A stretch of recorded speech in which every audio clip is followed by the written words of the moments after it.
Bet the Board presents Stay Green.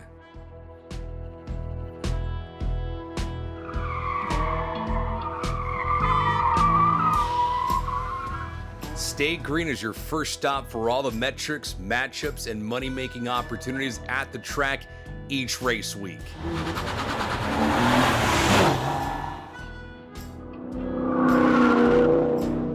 This is Stay Green, the NASCAR betting podcast.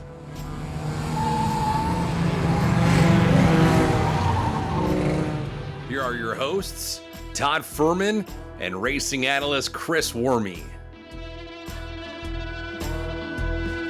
Welcome into the Stay Green podcast, part of the Bet the Board podcast network, and we know you loyal NASCAR fans have missed us. We started the season with a little bit of talk about the Clash, gave you a comprehensive preview on the Daytona 500 and what we expected for the season, gave ourselves a week off in Atlanta, and with good reason. I'm your host, Todd Fuhrman, joined as always by my esteemed colleague and co-host, Chris Werme. And Wormser, when you look at the way Atlanta unfolded, I think you and I may have been 2 of 40 that weren't collected in any semblance of an on-track incident for what ended up being one of the more remarkable finishes, though we'll see in a Cup race this season. Phenomenal finish, and maybe the best finish I've ever seen in a NASCAR race in just my 13 years of watching it. Impressive finish. It's so hard to bet those. The people that do, that hats off to them, because I don't know how you predict what 5 cars are not going to wreck throughout the race. The other cool thing is, you've given me an idea, by the way, not to cut you off. I think that'd be one hell of a prop bet that sportsbooks should start offering. A yes, no price on which cars will or won't be collected in some incident in any capacity. We should actually we should see if we can make that happen at Talladega. What will this driver be involved in an incident? Yes, no prop. Because in this car, you get collected up so quickly, especially at a place like Atlanta, where it's a little bit more narrow than a place like Talladega. But I don't know that many people saw the 99 pulling this off. But anyway, hats off to him. Great race for him. I mean, I don't think odds makers did either. I had to pull out my sheet from Westgate before the year with regular season win totals. Daniel Suarez, over under a half, plus 160 for him to win one race or more this season. Congrats to those folks who get to kick their feet up and put that thing in the win column just 2 races into the campaign. And you have to imagine a weight lifted off his shoulders, a driver who no doubt coming into the year was on the hot seat. We see what Shane Van Gisbergen is doing in the Xfinity Series already as a member of Trackhouse. And Justin Marks has to be absolutely thrilled because his teammate has performed as well. Well, hat tip William Byron as well, who wins the Daytona 500. No shock there. The 24 is going to find himself in contention for more races more often than not all season long. I think the best story, though, about Atlanta when Suarez ends that 57 race winless streak is the fact that they've been carrying that piñata with them for so long that the chocolate inside the piñata had gone rancid. Hands down the best story, and you have to absolutely love it for our amigo. I mean, career saving, in my opinion. That's what I have in my notes. Like this is him kind of keeping his ride. He's in the playoffs already. Kind of now what that sets them up to do is just to take chances, down the stretch or throughout the season to maybe stay out and try to steal a win or even get a good finish with an average race car. So it was nice to see him win. The chocolate looked terrible. I mean, it was dark chocolate and it was white. Yeah, I don't think I would have been biting into that. So hopefully anybody that did so in the dark, did not swallow a whole piece and need to make a trip to the emergency room. But 2 super speedway races in the books. I know people love it for the entertainment value. I'm thrilled that we're going to a track that's actually a little bit more bettable. We're not going to see tire saving. We're not going to see fuel saving this weekend. Yeah. So that'll help. So rather than spending a ton of time recapping what we've seen so far, the first question I have to ask you, because I know a lot of our listeners out there, this may be their first foray into betting NASCAR. Is there anything you saw from the first 2 races that you believe is at all applicable going forward? Is it driver confidence, or does confidence stop as soon as you get on the track at LVMS this weekend for practice? Well, you could be confident if you ran well at super speedways, but you could unload like a dump truck here at Las Vegas. And I think that you'd rather, if you were to say or ask a driver, would you rather run 2 really good races on super speedways, or would you rather have two terrible finishes, but unload fast at Vegas, I think every driver would want to unload fast at Vegas. You unload fast at Vegas, you already feel like you have a leg up on the competition. And by the way, we have a ton of 1.5-mile tracks. That's what Vegas is. So I don't know if you can kind of take momentum away. I just think this is such a different animal. It's why we don't bet these super speedway races.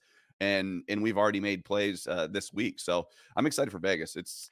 I think that this is more important than those two races previous to this. Well, more on a pair of, 23XI racing teammates who had very different starts to the season. We'll see what carries over there between Tyler Reddick and Bubba Wallace. But you mentioned Vegas, and for those folks tuning in for the Stay Green podcast for the first time, either this season or in general, we break things up around here much like a NASCAR race. Stage 1, Stage 2, and Stage 3. Going to tweak things a little bit this season when we don't have guests and make Stage 2 all about the upcoming race preview so we can spend the most amount of time there. Most importantly, though, be following Chris on social media at Chris Werme 15. I'm Todd Fuhrman. You can follow me there. And for all things Bet the Board podcast related, including the upcoming shows on the NCAA tournament in just a few short weeks, follow the podcast at Bet the Board Pod. And Worm, you mentioned it, Las Vegas, 1.5-mile intermediate speedway. It's kind of the bread and butter of what we see in NASCAR, but all 1.5-mile tracks are not necessarily created equally. We saw 1.5-mile last week at Atlanta with pack racing and a super speedway, but Vegas, a 1.5-mile tri-oval with 20 degrees of banking in the turns and about 9 degrees on the front and back stretch. It was repaved somewhere in the 2005, 2007 range, depending on who you ask. The oral history isn't as straightforward as you think it should be. So while it may sound recent, we have seen the track surface age a little bit. Moderate tire wear, a class below the Homesteads and Darlingtons of the world. I know we always see in NASCAR handicapping circles that the closest comp is Kansas, but that wouldn't explain why Denny is dominant in Kansas and doesn't feel quite the same way when he comes to Sin City. So when you look at Vegas, what kind of comps do you use for 1.5 miles? And are there other data points that handicappers should be trying to assess when they're predicting performance this weekend? Definitely, I would say significantly less wear than Kansas as well. I mean, Kansas is not a place where you'd see a lot of 2-tire stops. We saw it last year at both races, drivers trying to take 2 and 4 tires, switching it up here at Vegas.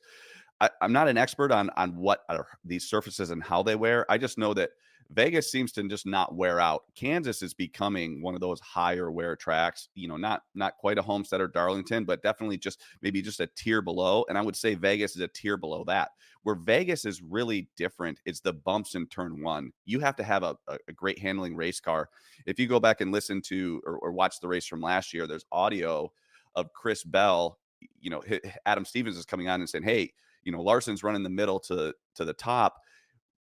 Can you run the bottom? And he's like, I can't run the bottom with the way my car is handling. The bumps would just throw me off. I would never be able to make a pass on the inside. So you better have a properly handling race car through those bumps in turn 1. Otherwise, it's just hard to make passes. You're going to have to get underneath someone in order to make the pass. And if your car doesn't handle those bumps, it's going to be hard to make it happen. It's just, and you can see the car, you can see the tail end of the car like bouncing around going into 1. So I think that's the biggest difference when it comes to other comp tracks.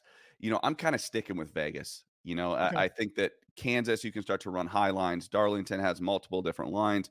My comp tracks are just going to kind of be Vegas. And then I think, although we don't have momentum at this point in the season, I think we'll have a better idea of who we think is going to be good when we enter the fall race, in the round of 8. So at this point, I'm not super opinionated on anything. If anyone is super opinionated, I would question them, at least at this point in the week.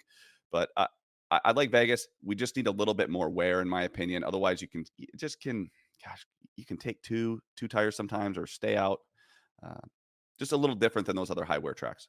One other thing to keep in mind for Vegas, because it's my de facto home track here, wind can often play a role. We've seen that on the Nellis stretch as well. The forecast looks relatively promising in that regard. Should be sun, but it's going to be relatively cool. Lows in the 30 and the high 30s, midday temperatures in the mid 50s. So the track will definitely race different this weekend than what we'll see with a lot more on the line later in the season when the Cup drivers come, as you alluded to, in the postseason. But you mentioned Kyle Larson, and as we always do, we can hit on some of the marquee drivers and how we're handicapping them going into the weekend without a body of work to try and lean on other than some past history. And Kyle Larson has become the gold standard at Vegas. And that's the reason he is the overwhelming favorite this weekend, although we have seen his price drift at some prominent shops out here in the desert from 4-1 on the open out to 9-2. When we look at his next gen finishes, 3 finishes inside the top 2. He did finish 35th in the fall of 2022. That wasn't exactly because he had a slow race car. You look at what he's been able to do, led 223 laps over the last 4 races here, including 133 of those coming last October when he dominated and won here in the postseason. As far as season to date, there's nobody more excited to get away from super speedway racing than Kyle Larson, who has fast cars, just can't get fast finishes. When you look at Kyle Larson, worthy of this price tag without the data, or a driver you want to wait and see, knowing how good HMS has been to start the season? I mean, this is a wait and see for sure. Where I don't know where the price is going to go. I know that he went off in the fall.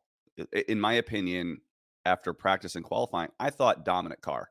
Now he was good. He led a lot of laps, but he even said very lucky to win that race. I can't see justifying a 4.5 or a 4-1 price tag at this point in the week. I'd rather see him unload. If he unloads fast, yeah, we can go ahead and make that play. I think we played him. Shit, Todd, we played him at like 3-1 last year. And I was going to say we shopped around. I think we had a little bit of plus 330 in that race, knowing that he had a hot rod. And when you mentioned it, we thought he got shuffled back and it was good night, sweetheart. It was going to be a huge missile that wasn't going to hit its mark. And I talked to him about it, and he said, I was just lucky to win. The fact that when he hit the wall, the caution came out, I don't know, 2 or 3 laps later. Otherwise, he was going to fade to the back and barely stay on the lead lap. And then he goes and pits. He's the first off with 4 tires and gets a clean restart and then wins stage 2. And that kind of set the tone for the rest of the race where he was in control. Bell definitely made a run late, but I just would rather see Larson unload fast before we take a price this short. No, it makes a ton of sense. I mean, you always mentioned it last season. Look, at 9-2 or 4-1 at some shops where he's priced right now, even if he goes out there and dusts the field and starts the race on the pole, this number this early in the season at the lowest is going to drop to 3-1. I know a lot of people out there look at the math and go, well, there's a huge disparity between 3-1 and 4-1. And Werme and I aren't dumbasses. We understand that to be the case, but you'll feel a hell of a lot more comfortable in terms of assessing proper win equity, knowing the kind of hot rod he might have under him if you're taking a number this short so early in the campaign. William Byron, his teammate, kind of priced behind him, before you get into the double digits. When we look at Byron in that 8, 9, 10-1 range, depending on where you're shopping, I mean, he has a driver rating of 115.2 at Vegas over the last 2 seasons. 3 finishes, a 7th or better, including a victory here. Started P2, led 176 laps, and won the race last spring. More or less his coming out party of sorts that we saw last year. Season to date, we know he got to victory lane at Daytona, a workmanlike performance at Atlanta. When we look at William Byron, you have to imagine that every single week you go to intermediate tracks, Worm, we're going to be talking about the 24 very much being in contention. Well, this is where we're going to find out what odds makers think of William Byron. Is he a guy we could see go off at 4-1 at 1.5 miles? Let's just say he unloads really fast or puts it on the pole or appears to have the fastest race car. Do we see him get as low as 4 or 5-1? Last year, I don't think anyone would have predicted 6 wins, and then he just kind of does the same thing, like picks up right where he left off. And keep in mind his win total coming into this year, and I know a lot of things can go wrong. His over-under for odds makers was 2.5, a full win behind his teammate Kyle Larson, who saw his win total at 3.5. Yeah, it'll be interesting to see how they adjust to Byron. You just have to start thinking about this kid is one of the best, and if he has a race-winning car, he just keeps his mistakes to a minimum, and he's there at the end. He might fade early in the race or make a mistake early, but late he's there. And a lot of the times in this next gen car, one mistake takes drivers out of the race. And if you just kind of stay in the top 5, like William Byron has, you're going to win a lot of races. You throw a little speed in that race car. I just don't know if we're, I'm not going to play Byron at 9-1, but if Byron starts, let's just say he looks really good or even wins this race, you have to be prepared to take William Byron at 9-1 early in the week, knowing that he's going to unload and qualify maybe top 4 and go off at 4 or 5-1. I'm not there yet, but it'll be interesting to see if odds makers actually take that jump and make him the favorite to win the race at that 4 or 5-1 price that we usually see Larson, maybe some Denny Hamlin at some tracks. But it'll be interesting to see what happens with William Byron this year. I think it's a great point because when we look at Larson and Byron, I think if you pulled a lot of anonymous sources throughout the garage and the NASCAR community, Kyle Larson's talent is second to none in this particular sport. But we have seen a lot of those boomer bust finishes for Kyle Larson where William Byron maintains that cool, calm demeanor. And you do wonder that I think it is an excellent observation that could we be in spots where William Byron will be a co-favorite along with Kyle Larson if he shows speed. We know he's going to have similar equipment. The 6 wins last year, I don't believe are a fluke, and he hasn't shown a certain type of course that is out of his comfort zone, whether we're talking super speedways, mile and a half, maybe flat ovals are not in his wheelhouse yet for the 24 like they are for some other drivers, but even on road courses, he showed speed, so there's no doubt William Byron very much in a lot of the discussions each and every week. As we move further down the board, we will get to a couple of HMS drivers as well, but we may as well talk about last year's defending champion in Ryan Blaney. When we look at Las Vegas in the next-gen car, he's trending up after a rough start in 2022. He finished 6th in the playoff race after coming home 12th in the spring. Season to date, 30th in Daytona, but he was part of that remarkable finish at Atlanta. It looks like Ryan Blaney has picked up where he left off, but Worm, this is a driver for me that I'll be honest, one of the more difficult for me to handicap early in the season because books are pricing William Byron like the champion he is rightfully so, but we didn't see that championship pedigree for 75 to 80% of the 2023 season from the 12th. Well, you tell me, are we going to get the Ryan Blaney from the last 4 races of the year? Or are we going to get the 32 race Ryan Blaney, the first 32, where he was just... I'm a sample size guy, so I think until proven otherwise, we have to believe it's the first 32 races. Well, then he's overvalued at this point. I'm not saying go out there and fade him. The other thing about Ryan Blaney is it's not a secret when he has a good car. He unloads fast. He feels good. All of his comments are like, I got a great car this weekend, because he's also a very honest guy when he doesn't have a good car. So if we're seeing some fast lap times and he feels comfortable or he's not even pitting in practice, he's going to be good. And then 10-1 is a great bet. But if you were to tell me that he was 10-1 at this point last year, I wouldn't have taken it. I would have puked a little. Like, that's just not a good price for that guy. That he is the champion, but man, throughout the season, he was the best car at Charlotte. And then, the last 3 races, he was incredible. So I don't know. I think he's a little overpriced at this point. I think I would agree with you that we're probably going to see more of the reversion to the mean. But if he unloads fast, I got no problem pounding Ryan Blaney at 8-1 if he's looking good. So, at its 10-1 price, I don't think there's any urgency to get in there. Well, and I think it's worth mentioning. I know we talked about it in our season preview show. This will be the first glimpse we get of the new nose on those Fords at an aero-sensitive track at mile and a half. So it can create that boomer bust potential. I think when you look at Chevrolet, we know what we're going to get for the most part from those cars. It is also worth considering that, look, Penske had performed extremely well at Las Vegas in the past. Joey Logano didn't quite show some of the speed in the spring race last year, but this had been kind of Logano's playground. We'll see what exactly Penske unloads here this weekend. Said we get to other HMS drivers. We may as well talk about the sport's most popular driver in Chase Elliott, who sees his number at 14-1. This, in my opinion, Worm, is the definition of no man's land, because I don't think odds makers know where to price the 9 coming into this season. When we look at Las Vegas, as far as his next-gen history, an average finish of 21st, he's only run this track 3 times, but his best finish is 9th. I'm not running to bet Chase Elliott, but I'm also probably not looking to fade him yet. But the one thing I will say, if he doesn't unload with speed or we don't see a whole lot, he's not a guy that I'm afraid to go against given his track history and some of the head-to-heads. I think you're right. If anything, it's more fade than anything else at this point. Whenever I talk about average finishes, I guess from here on out with every driver, I'm talking about the next gen era. So the 4 races that we've seen here at Las Vegas. But that 21st, that includes when he was in the final 8, he had no issues. It was, I think it was the fall of 2022. He's in the final 8 and he had won, 4 or 5 races at that point. And he straight up ran 20th, which is terrible. So this is just not a good track for him. If anything, I think he's overvalued at 14-1.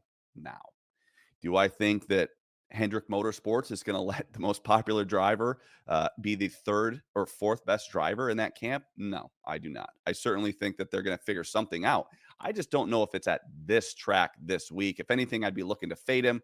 However, if he unloads fast, I trust Chase as a driver. but I just don't trust his track history at this point. A driver whose track history we should trust, Kyle Yeah. Busch, driver of the 8 car for RCR. His home track here in Las Vegas, his price, pretty much market consensus in that 14 or 15 to 1 range. When we look at 6 of his last 7 races at Vegas, spanning past the next gen car, he's finished 6th or better in 6 of those. Has just 1 win here in the Cup Series, but did finish 3rd here last fall early on in the season. And the first Vegas race in the next gen car, he led 49 laps and finished 3rd. So he's shown speed. When we look at Kyle Busch, though, Worm, last year across the final 17 races of the season, he didn't have any wins and only had 5 finishes inside the top 10. You would have made a mint looking to go against the 8 car. But when we look at Las Vegas in the next gen, an average finish of 6, spanning his 1 year at JGR and RCR, 3 top 4 finishes and a 14th to his credit. So if Kyle Busch is going to regain some of that mojo, it'll most likely come here on the heels of a 12th place performance at Daytona and coming up with a podium finish last week at Atlanta Motor Speedway. Yeah. Is there a driver where you pay attention to their emotions or their comments more than Kyle Busch? I feel like sometimes he just checks out certain weekends and he's the first caution. And then he hits the wall lightly. He's like, it's killed to the garage. Tolling's broken. I can't drive it. Like he Take it just to the garage. But I don't know. Does this make sense? He sounded more positive the last 2 weeks than I've ever heard Kyle Busch. I mean, he's Mr. Negative in my opinion, or at least that's been his persona his entire career. He has at least sounded positive. It's crazy to me he's only won here 1 time. Now, he does have a great average finish in this next gen era at 6, which is second behind only Ross Chastain, who's a 5.5 average finish. More on Ross coming up shortly. Yeah, where Kyle Busch, here's why I don't think 14. Listen, if people like at 14, absolutely. I could get behind that. It's Kyle Busch at Vegas. He's going to be there at the end. But his average start is 16.5 at this track. Usually that's going to mean you're going to see as good or a better price on him later in the week. So I think you wait, just because his qualifying efforts in this next gen car, these 4 races, just not as good as some other ones. And we know guys like William Byron, Kyle Larson, Chris Bell are going to all qualify really, really well. Keep those prices low. We might see a better number on Kyle Busch in maybe an equal race car with a better number. So I'm going to wait at this point. Yeah, Kyle's one of those guys. I think if we could get a number to drift here in the outright, you'd love to be able to add him to your portfolio and look to try and identify him in some of those head-to-head matchups, knowing we have a higher level of confidence in the RCR Chevrolets than what we may see over the course of a 500 or 400-mile race with some of the other new noses on both Toyota and Ford. You mentioned Ross Chastain, and when we look at him, he's a guy that's flown under the radar here in Vegas with an average finish of 6 right alongside Kyle Busch. 3 tops 5s to his credit and no calamitous performance with a finish no worse than 12th. You look at his season to date, 21st at Daytona, but he led at the white flag and had a chance to win the first race of the season and finished 7th at Atlanta. So Ross Chastain, I'm not going to say he feels the pressure, Worm, but suddenly his teammate into victory lane, and Ross is playing second fiddle to the 99, at least through 2 races so far in 2024. Yeah, and there's a little bit of momentum coming off of that Phoenix win as well. If you can take anything from last year, it's the first time that someone not in the championship 4 has won that final race. That's not easy to do. You have to have a good car, you have to have speed, and you have to execute. So I like Ross here. This is one of his better tracks. He runs very consistently.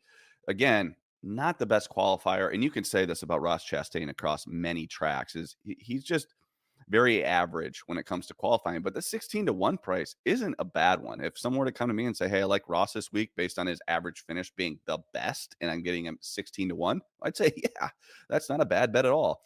But I still think with those other Hendrick guys between Byron and Larson, I think they're going to qualify well. They're going to keep these prices kind of cheap on Chastain throughout the whole weekend, especially when Ross goes out there, runs 5 laps in practice. He looks good, makes a small change, runs 5 more laps. He's never a guy that just goes out there and runs 15 laps. So when Ross is good, usually it's hard to tell, and you can still get a decent price on him. I like Ross this week. That there's some top 10 you and I were talking about before we started the pod.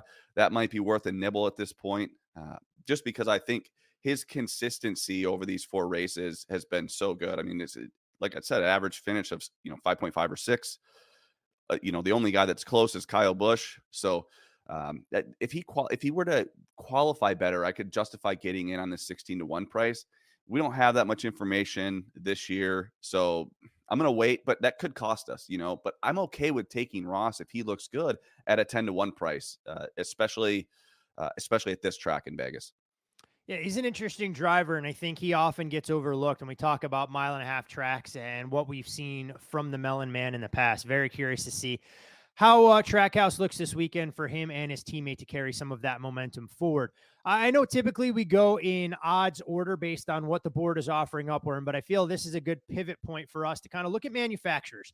And when we look at Toyota in general, obviously very heavily weighted towards JGR, you have a quartet of drivers that I think are interesting, all priced in that 10-1 range. And that would include Denny Hamlin, Martin Truex Jr., Tyler Reddick, and Christopher Bell.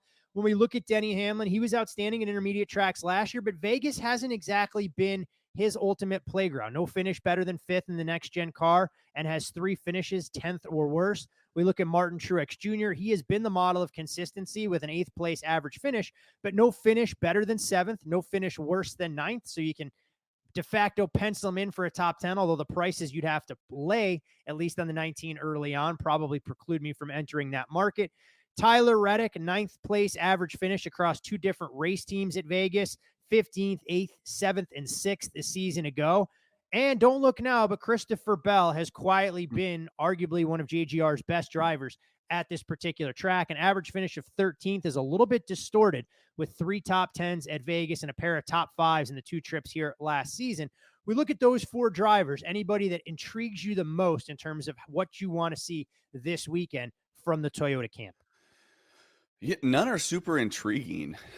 I think if I had to say that the most overvalued would be Tyler Reddick. I'm kind of shocked at how short this price is. 10-1 is just, that's overvalued. Especially when you see his teammate, kind of opening in the mid-20s and kind of drifting down a little bit. But gosh, I don't like Denny at this track. We've talked about this before. He said it's not a place where he unloads very fast. It's not a place where he qualifies very well. He never looks good in practice, but he kind of figures it out the last half of the race. Do with that what you will. I have no idea what that means. I will say this, that even though he's kind of got this, his average finish over the last 4 races is 14.5. He's only got 1 top 5. But his average running position is 8.5. So he's making mistakes along the way. I think that, that 14.5 average finish is not indicative of actually how good his car is, but he's never been a threat to win. He's never been out there leading a ton of laps. So I don't like Denny, but he could be good. Denny could unload and win anywhere.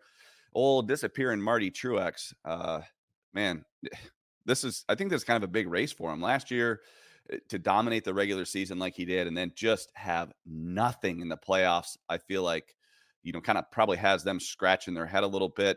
This is a 1.5-mile track. And by the way, Martin Truex Jr. can win at 1.5-mile tracks. That's nothing new.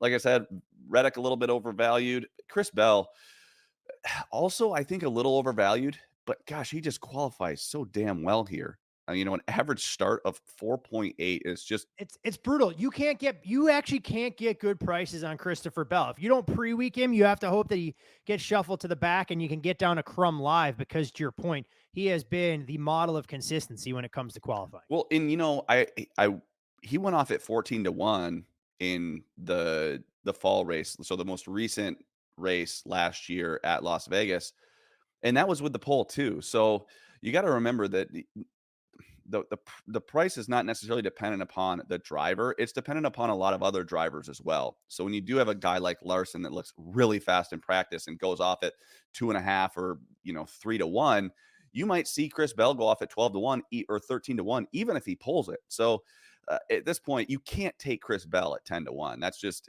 if you're going to bet him, take him to win the pole. And then just hope that he gets that done, because I feel like he has a better chance of that than he does of actually finishing a race. And we didn't see Chris Bell. Yes, he could have won this race last year if there's another 2 turns. But for the most part, we didn't see Chris Bell go out there and dominate at all last year. And until I see that out of him, I don't think that he warrants that 10-1 price that we're seeing. No, I think it's a great point. We mentioned Christopher Bell and the limitless talent that he has behind the wheel, but he hasn't gone out there and shown an ability to snooze the field. It's not like Correct. when we talk about this race that he's going to go out and lead 220 laps, most Correct. likely, and put everybody in his rear view mirror. We know there are going to be some ebbs and flows. So to see this price, candidly, he's a driver that I was hoping open in that 16-1 range, like Ross Chastain, Yeah, that I could pre-week, I see agree. at 10, and I go, it's going to keep me on the sidelines for now. There's no Yep. reason to try and jump in with both feet by any stretch of the imagination. As we go further down the board and look at a couple other drivers in terms of like Joey Logano at 18-1 Worm, you got another Toyota and Bubba Wallace, whose number has come down, Alex Bowman, Ty Gibbs. When we look at some of the other drivers that we haven't touched on, are there a couple that catch your eye? I know we've taken some small positions on a couple of the guys out there. More than happy to share it, numbers and some of the mindset behind that, for a couple of guys that we do have in our portfolio for partial positions. Yeah, I think just remember at this point in the week, it's about beating the market. It's not necessarily picking the winner. It's kind of articulating or getting your card kind of in place to, okay, now I've stolen some value early in the week based on guys I think that are their prices are going to become a little bit more expensive.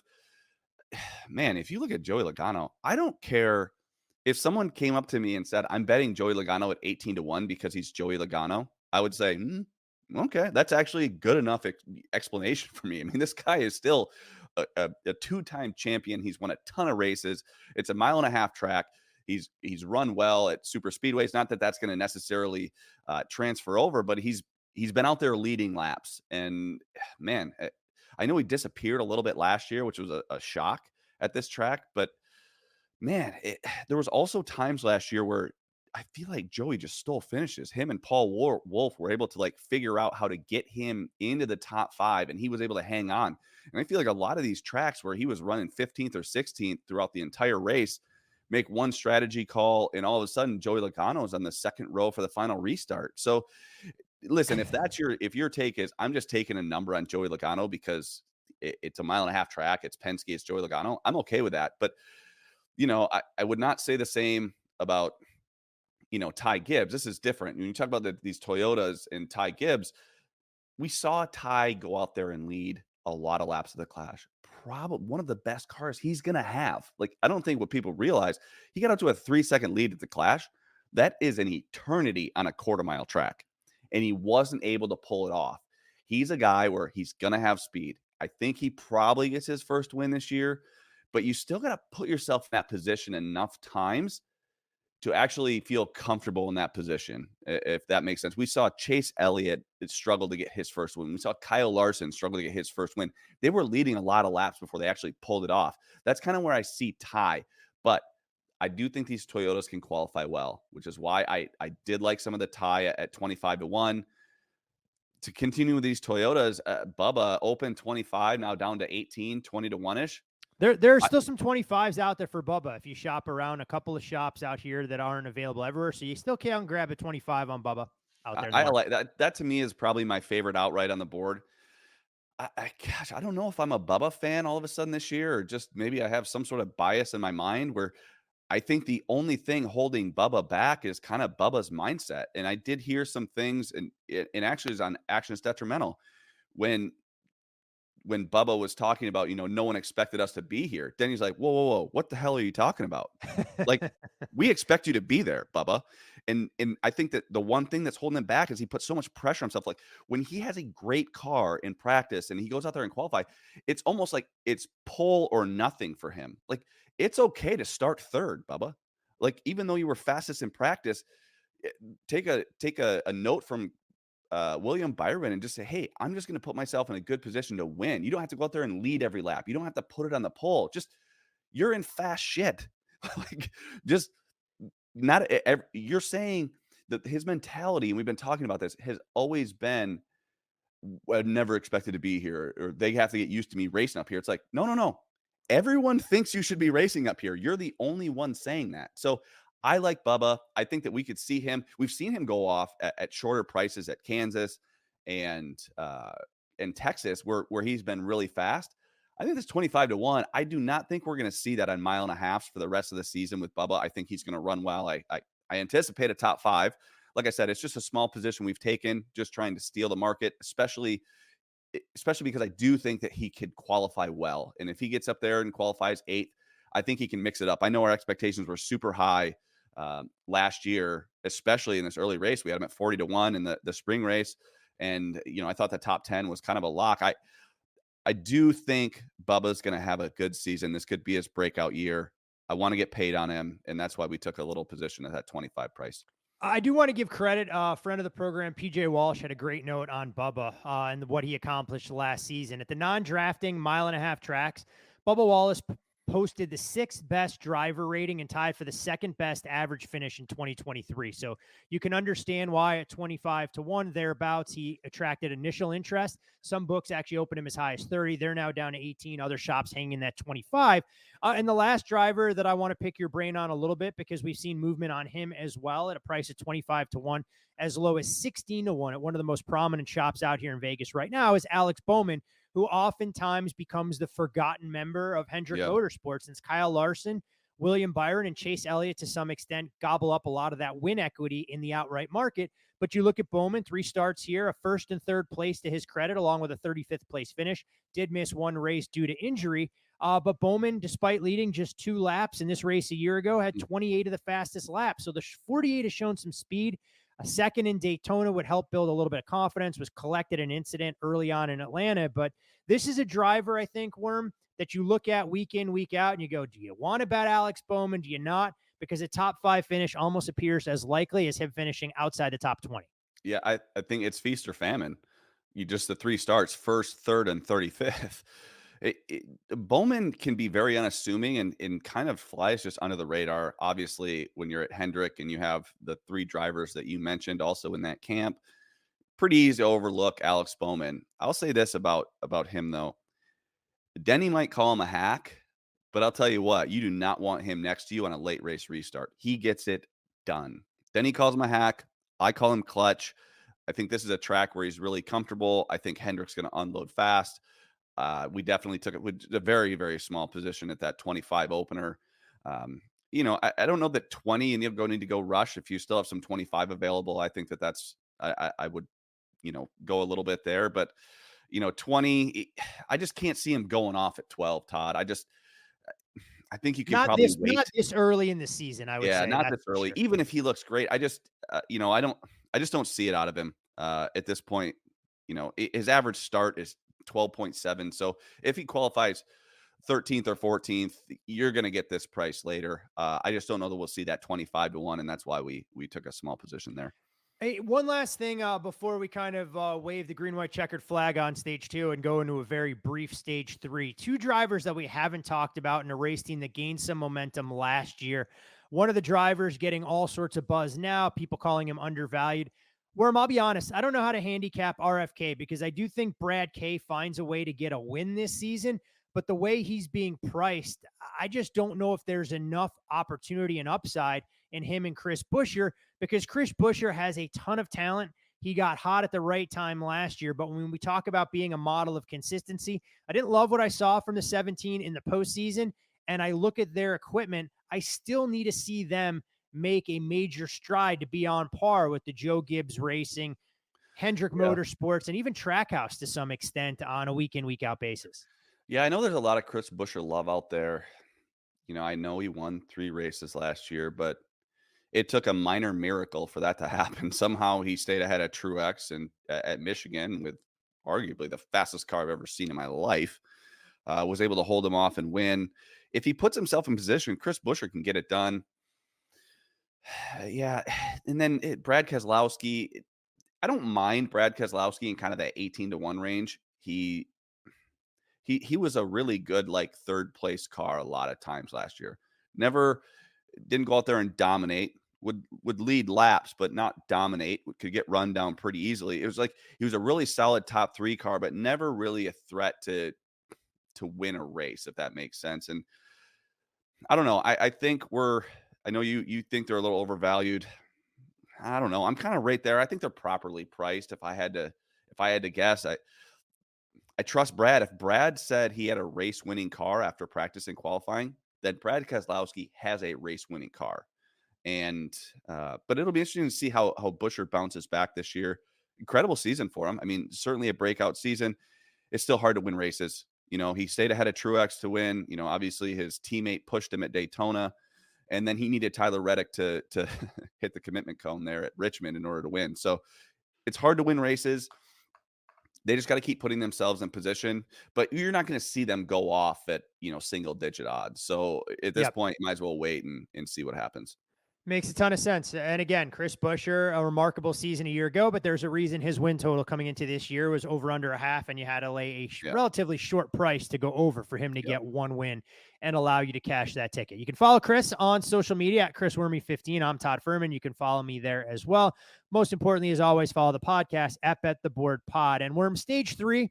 We'll kind of do some betting basics. It's always good to have a refresher course. We've gone a little bit longer talking about some of the drivers that we wanted to highlight than we probably anticipated coming in. So I'll ask you just one question here.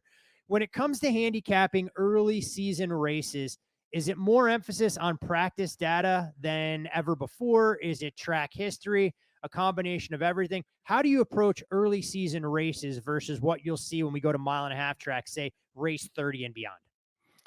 I think it's important to be, I don't want to say opinionless, but the ability to change your mind is a superpower and be open to anything. I would never say, oh, Chase's average finish is 20th in the last 4 races here, but Chase Elliott could win this race. And you have to be open to that. If he looks good in practice and qualifying, you hear some comments from him, and don't force anything. This is early. We're going off of track history at this point in the season. Whereas, as you were saying, 30th race of the season, if we're a mile and a half, well, we have some mile and a half that we could look at and use that information. So at this point, the ability to change your mind is important. I would say, have some opinions, but don't be tied to them. I think the other thing that I'll touch on, and this is something that it's important to have people in your crew when you're betting or talking about it, is that you don't kind of suffer from this outcome bias. Just because you pick the winner does not mean you made the right bet. Yes, it cashed 100%. But long run, it's really important to make sure you have someone to check you. And it's hard when we give out the best bet and it's like, hey, right side, wrong side, win or lose. You have to figure out if the information that you're using in order to make the bet was right. And then the final, I guess, two final things. Groupthink is a thing now on Twitter. Everyone kind of just jumps on and no one's willing to, I don't want to say stir the pot or disagree, but I think that's important to have those conversations, whether you agree with it or not. Talk it out. And then also on Twitter, everyone's going to have a winner every week. It doesn't matter. Except last week, I don't think anybody had Daniel Suarez. Yeah, Suarez might be the lone outlier there, but doing this for a living, it's important for me to make money in the long run. And sometimes I don't hit a winner every week. It's far from that, but the goal is to make money. And you're going to see just people tweeting out every week, this person won or this person won or this. Someone's going to hit a winner every week. In the NFL or in the Super Bowl, people won money, right? There's winners. So, kind of stick to what you're good at. For me, I bet more on matchups than I do outrights, and I kind of stick to that throughout the year. We'll pick our spots a few times throughout the year when it comes to maybe pounding an outright, but it's hard because every week you log on Twitter and someone hit it and you're like, man, are they smarter than me? Are they doing something different? What are they doing? But you know what? They might be suffering from that outcome bias, thinking that they're great, even though that they may have been right or wrong. That's kind of up to your own kind of process, looking back and seeing where you were right and where you were wrong. So that'd be my advice. Just, thanks for coming to my TED Talk on NASCAR sports betting. I appreciate it. We kept it short and concise today, but you're right. I mean, look, sports betting is a very black and white business when it comes to results and being able to cash tickets. But at the same time, we can all fall victim to confirmation bias, and price and process are two of the most important words, not just in handicapping NASCAR, but any other sports that are out there. So just because you're getting winners early on in the campaign, if your process is broken, trust me, the gambling gods will eventually get their pound of flesh. And while you start hot, you could end up giving all that back. Whereas the converse is true as well. If you start cold, but the process is there and you've just been on the wrong side of variance, things will turn over the course of a 30-plus race season. And you look at the upcoming schedule that the Cup Series has offered. You and I bitched about the super speedways kicking things off and us after the Clash having essentially a month to kind of go back on vacation. We have, in my opinion, what I think are 6 very bettable races on the horizon, starting with Vegas, going to Phoenix. We get Bristol on its traditional concrete, assuming that the weather holds up for us in March, which is always a perilous proposition. Get a little road course at Circuit of the Americas in late March. We get Richmond to close out the month, and then we'll go to Martinsville in early April. So a lot to be excited about coming up. We will, of course, be with you every step of the way, sharing a lot of our thought processes, drivers to watch, best bets, and the process to be able to make that happen. And when I mentioned best bets, Werme, I feel like we're at that portion of the program to try and identify what we think is most actionable for our listeners. Keep in mind that we'll offer up best bets on this show on Sundays as well. Once there's a lot more liquidity in the market, be advised, though, those prices do move quickly. We'll do everything we can to get them up on our website as soon as possible. And these are slightly smaller early on. But, you know, what are you seeing this weekend at Las Vegas, Werme? And I know the good thing about being out here in the desert, we have plenty of back marker matchups early in the weekend. Normally, we don't have at our disposal. And it's funny, we're going to bet on a driver we didn't talk about, betting against a driver we didn't talk about. So a lot of the time. Welcome to Bet the Board College Football Podcast, where we end up in the group of 5 and we never talk about those teams in any depth. Yeah. Everyone thinks that sports betting is, or betting professionally is like Larson versus Byron and making that decision every week. No, it is the first half, Middle Tennessee State, Texas State first half under where we make our money. And so this is Michael McDowell and Ricky Stenhouse. They're both minus 110. I like Michael McDowell here. He's got a better average finish. He's got 2 top 20 here at Vegas. Ricky Stenhouse has 0. And also this alliance that the 34 and the 38 have this year with Penske. I think that we've seen speed on them from the super speedways. So you know that the horsepower is there. I kind of anticipate that to continue. I think that if Michael McDowell has a top 10 car, he'll race in the top 10. He doesn't make a ton of mistakes. So my best bet at this point this week is Michael McDowell minus 110 over Ricky Stenhouse Jr. I think that's at Superbook. Yep, it is available at Superbook. Shop around. I haven't had a chance to go through every single sports book in terms of some of the matchups that are out there, but that is the price at Superbook that you should be able to find. So Michael McDowell over Ricky Stenhouse. As far as your race schedule, I know you are on the move this weekend. Will we get a pre-race poll on Sunday? We are getting a pre-race poll. Yeah, okay. Baby. I'm excited. This is. Go ahead. Share those details with folks who maybe new to NASCAR, what the Sunday routine looks like. Yeah, I'm moving to Canada. Moving to good old Squamish, British Columbia, leaving Scottsdale. It was a great place for 16 years. I'm here at Bandon Dunes playing golf with my dad, recording a podcast, and the pre-race poll will be, it'll be Sunday. I don't know what time. Okay. I'll have to get back with you on that, but I'll post it on Twitter once I have that figured out. But I got to set up, I have to set up my studio there, and that's going to take a little bit of time. So usually about 2 hours before the race is when I like to get it going. I think the market has enough liquidity where if we like a bet, it doesn't just fly off the handle. We got to be careful there. But I enjoy the pre-race poll. It lets me think out loud. And I learn, this hive mind thing where we have people suggesting stuff that maybe I hadn't thought of.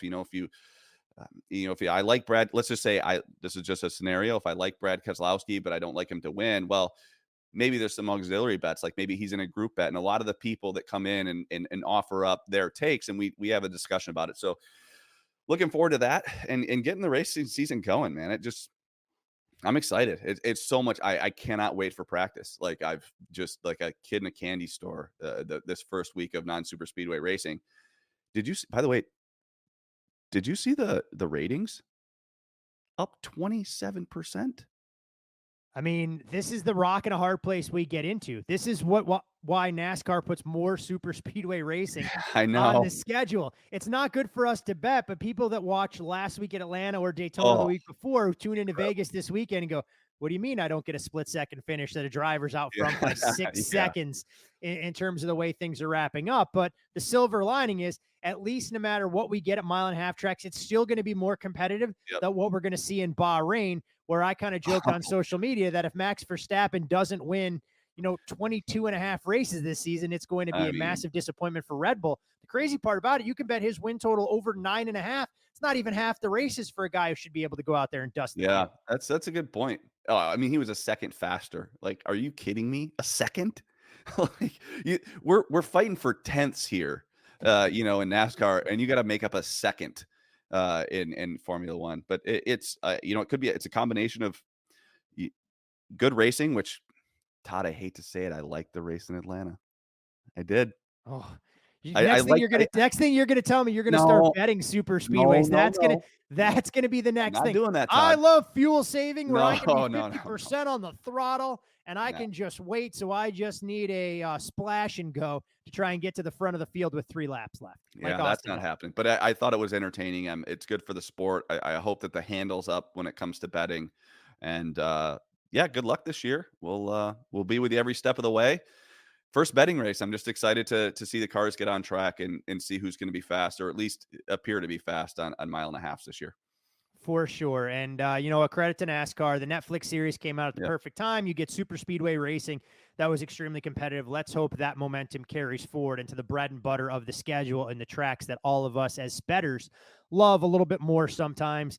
And let me be the first, but I won't be the last person to tell you, just because a race can be profitable doesn't mean it has to be a good race to watch. And there will be plenty of rinse and repeat in that going forward for a lot of folks that do NASCAR betting. But thanks, as always, to our Bet the Board listeners for tuning in. If you have any questions, you can hit us up on social media. We'll try and incorporate a lot more of your feedback into the shows this season, answering some of those questions. We know NASCAR can be a little bit daunting, but we are here to make you smarter, more informed bettors, much like we do with all of the other Bet the Board content you've grown accustomed to over the years. So with a Michael McDowell head-to-head matchup ticket in hand over Ricky Stenhouse, we'll see you at the window.